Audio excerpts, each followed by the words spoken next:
দেশের যতগুলো সরকারি চাকরির পরীক্ষা আছে সবগুলোতে সাধারণ জ্ঞান থেকে প্রশ্ন আসে এবং সাধারণ জ্ঞানের পাশাপাশি কিছু সাধারণ বিজ্ঞানেরও প্রশ্ন আসে।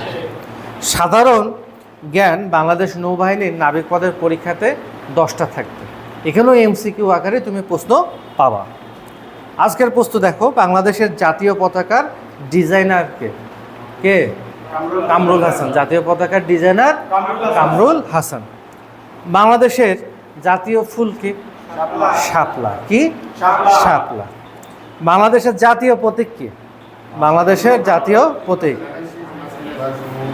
এটা অনেকে ভুল করে, শাপলাটাই মেরে দেয়, জাতীয় প্রতীক শাপলাটাই মেরে দেয়, শাপলা মারলে চলবে না।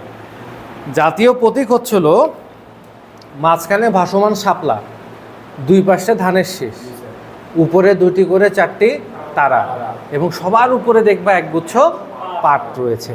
এটা হচ্ছিল পয়সাতে পাবা, কয়েন আছে না, কয়েনের উপরে দেয়া আছে জাতীয় প্রতীক, ঠিক আছে কি? এরপরে বলছে জাতীয় সংসদ ভবনের ডিজাইনার কে? Louis I Kahn. Louis I Kahn. Louis I Kahn. জাতীয় সংসদ ভবনের ডিজাইনার লুই আই কান।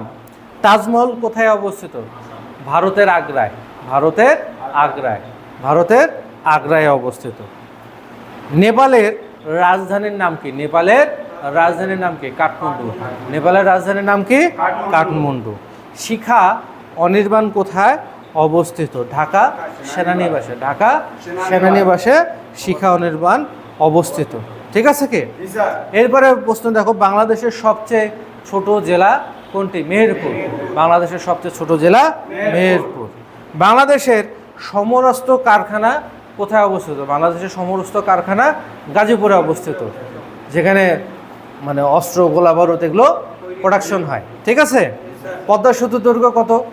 6.15 কিলোমিটার। 6.15 কিলোমিটার। এখন এই যে সাধারণ জ্ঞান থেকে যে টপিকসগুলো আসবে সেটা হচ্ছিল বাংলাদেশ সম্পর্কিত প্রশ্ন আসবে, ইন্টারন্যাশনাল অ্যাফেয়ার্স মানে আন্তর্জাতিক বিষয়ের উপরে প্রশ্ন আসবে, এরপরে খেলাধুলা বিষয়ের উপরে প্রশ্ন আসবে, মুক্তিযুদ্ধ সম্পর্কিত প্রশ্ন আসবে, ভাষা আন্দোলন সম্পর্কিত প্রশ্ন আসবে, 24শে গণ অভ্যুত্থান সম্পর্কিত প্রশ্ন আসবে, ঠিক আছে কি?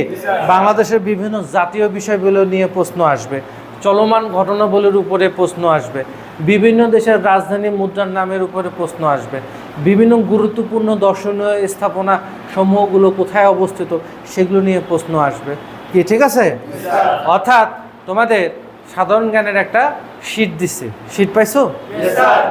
ওই শীটটা মুখস্থ করে গলার মালা বানায় রাখতে হবে। কি বানাইতে হবে? গলার মালা বানায় যদি রাখতে পারো, ওই তো বললাম বাংলাদেশের যত চাকরি আছে তোমাদের 11 গ্রেড থেকে 20তম গ্রেডের সকল চাকরিতে তুমি ওখান থেকে ইনশাল্লাহ কমন পাবা, কিন্তু পড়তে হবে শুধু, ঠিক আছে কি? যদি পড়তে ভয় করো যে আমি এতগুলো প্রশ্ন পড়তে পারবো না, তাহলে কিন্তু সাধারণ জ্ঞান পরীক্ষায় তুমি ফেল করবা, ঠিক আছে কি? সাধারণ জ্ঞানে বেশিরভাগ প্রার্থীরা ফেল করে, সো সাধারণ জ্ঞান বেশি বেশি করে পড়তে হবে আর কি, ঠিক আছে কি?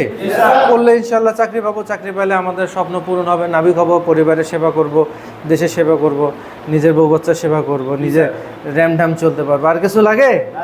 হ্যাঁ, এটা পাঠ থাকবো না?